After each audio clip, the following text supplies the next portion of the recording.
Good evening, everyone. Welcome to Tuesday 10 with CadChica Sports. I am your host, Sunny Cadwallader, better known as CadChica. Tuesday 10 is a quick 10-minute chat, just 10 minutes, with leaders and up-and-comers in the world of sports, from media, broadcasting, business marketing, social media, and more.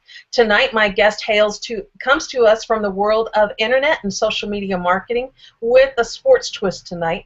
But before I bring him on, I am going to bring in a special guest. Yes, CadChica Sports has a guest co-host tonight. Believe it or not, my guest is Tariq Ahmad. Tariq, why don't you come in and join us? Hey, Sonny, thank you for having me again. Yeah, I much appreciate it. Hold on, let me do this right. Oh, why aren't you just the kindest? Just for this day. Okay, thank you.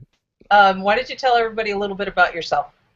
Sure, Tariq Ahmad, social media business manager for IBM. Currently live in New York City. Also created the SM Sports hashtag on Twitter. It's been up for a little bit over 3 years. Has about 60,000 tweets on it and counting. Also host SM Sports Chat every Thursday at 9 p.m. Eastern, which focuses on sports and social media topics and issues, and also a social media adjunct professor at Columbia University here in New York City.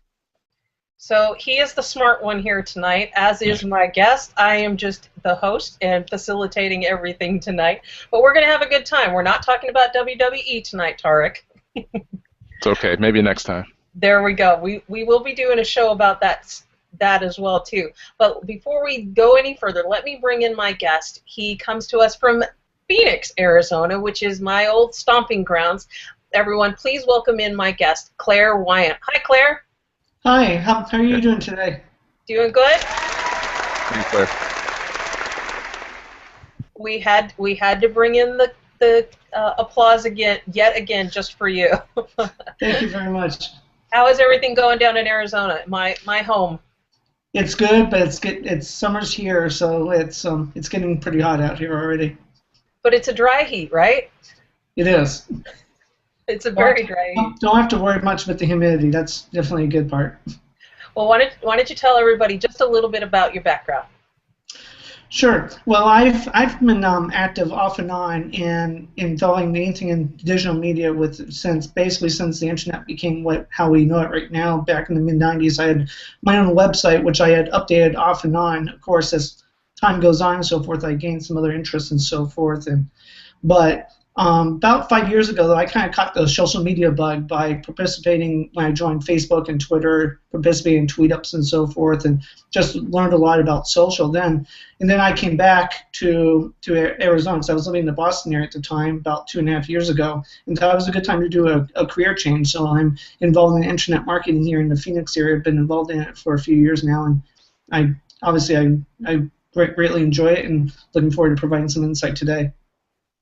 Well, that's where we're going to steer our conversation. As I've become more invested in using Google+, I've been sharing about that on Twitter, and you're one of the few who is actually crossed over to the dark side with me. You're actually investing time here on Google+, but so you've got a pretty good handle on how teams and leagues are using all of the different platforms.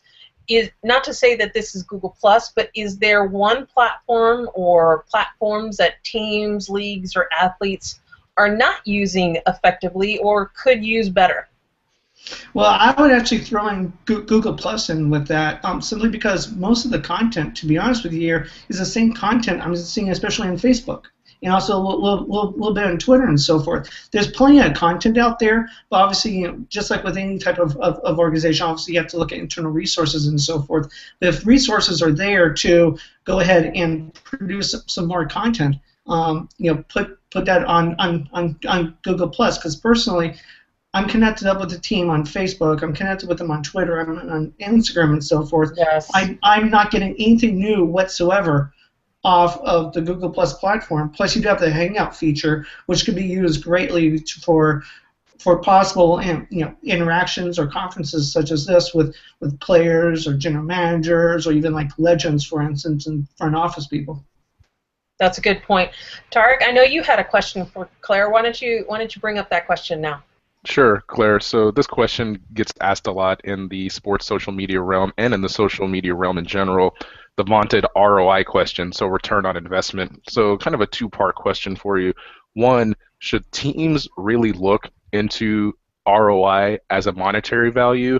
And if so, how do they do it? And then two, if they don't look at it as a monetary value, what can be their ROI? Should it be like a return on brand? Should it be return on relationship? Should it just be engagement? How do you see playing out?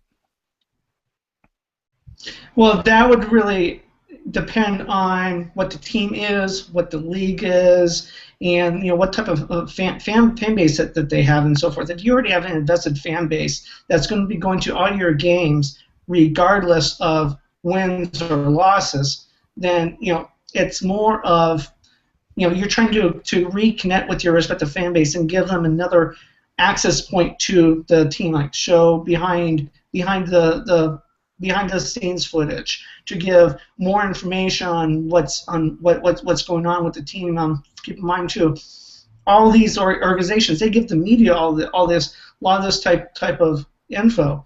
Why not try to give some of the info over to the marketing team, make some sort of graphics or even just plain simple text if that's the last resort on just like the little nuggets and so forth, because our culture right now in the sports area, it's getting more and more numbers, more and more analytics, and that's something that people really embrace more. And again, like I mentioned, putting different type of content on various types of platforms there. I think that's personally a gold mine there. But if you are a team though that you're still trying to gain some sort of traction and so forth, it can be used still as a big way to measure ROI. Actually, bear with me here. Let me go back and talk about what I was saying earlier. The way to measure ROI for the teams already invested is just simply social engagement, plain and simple. At any rate, though, back to what I was talking about here regarding the teams that need a little bit more investing. With them, though, they would want to look at the try to see what they could do to try to get ticket sales. Still try to go ahead and try to connect, show how they're connecting up with the respective communities, still show the behind the scenes things. But then that's where some of the promotion, which I know a lot of people don't really quite like, could come into play for ticket sales, merchandising, and so forth. So with that there, not only look at your engagement, but also look at some of the dollars and cents. You can track easily, well, how many people are buying because they clicked on a link or something like that. So. With the NFL draft coming up this week, big, huge build up to this point. Thankfully, we are finally almost to draft night. Is there anything you're looking for the league itself or teams to use on social media to interact with fans, or is there something you wish that they would do more of, bringing it into and tying it around the draft? Well, I would kind of go back and talk about, again, trying to stay visual. Like, for instance, with this Google Plus Hangouts, have a Google Plus Hangout with some of the scouts and general managers and so forth. But then on top of that too, show behind the scenes footage of some of the various draft parties and so forth. And when you're dealing with that, there, you're bringing the people in, because you have to keep in mind, not everybody's in your particular locale, and not everybody has the ability to go to these draft parties and all. So it's good to show people behind the scenes footage. Once when the player's drafted, show some sort of background information on the player. Either like a college graphic picture, or even better, like take some time to get some sort of graphic going on stats and so forth. And then of course, again, the first couple of picks, they're all going to fly in for their press conferences and so forth. That's another opportunity for more visuals. I know I'm emphasizing visuals a lot, but people love visuals when they're dealing with social. That's what gains the most engagement. And as far as I'm concerned here, if you're not trying to reach out engagement, why are you on social in the first place? So. Good point. That's a great point. And just wanted to give before I do have one more question for you. Before I do that, just want to give a quick shout out to a few people. Stan Bush is in the house. Yes, Stan, I said 10 minutes. Thank you so much for joining us. tonight. Let's see, Cheryl Deuce is in the house. Jessica Duell is in the house, so we are excited. And Cheryl has one comment for you, Claire. That's right, Claire. Google Plus does bring something new, and it most definitely it does bring something new to the table. My last question for you has to do continuing with the NFL draft. You are a New England Patriots fan. What are the Patriots going to do? I have no idea what they're going to do, and I have no idea what anybody else is going to be doing either. Obviously, you saw the offense that they had last year. So, like, no matter who Brady gave the ball to, things happen. But we still don't have like a solid running back and tight end. We have a number of players injury prone, like Gronk, for instance. Basically, in the NFL with teams. It's not a defensive game anymore. You have the Seahawks. It's probably Seahawks, maybe Broncos, as some of the few defensive teams. Try to help beef up some of the defense, because that's going to be the decision liar come January and February on who wins it all. Who has defense, and if it's multiple teams, which one's better? I just have to say that took a lot for me as this Raiders fan to ask that Patriots question. So thanks, Claire, for putting up with that question from me. Claire, thanks for joining us tonight. Why don't you let everybody know how they can connect with you? Well, I have a website, www.clairwyant.com. Obviously, you can connect with me right here on the Google Plus platform. I have actually 2 Twitter handles, believe it or not. I have what I might call a personal one, which is ClairDog, CLAIRDOGG. And I have another one that's only for technology, digital, social media, and internet marketing wise, and that is my name, Clair Wyant. Well, thank you again for joining us. Tariq, thanks for being my guest co-host tonight. Let everybody know how they can connect with you.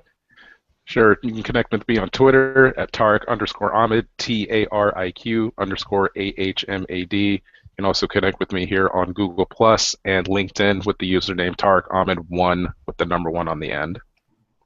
And I am going to get you on Google Plus more, because we have been having this conversation over on Twitter, a few of us, that I'm not a WWE fan, but you are. Derek Dockett is. Dr. Jimmy Sanderson is. There's a bunch of you, and we're going to call it Wrestling and Randomness. So we're going to have a Wrestling and Randomness show coming up sometime in the next couple of weeks. It's going to be a hot mess kind of a show, but we're going to have fun. So my thanks to Claire, my thanks to Tariq for joining me tonight.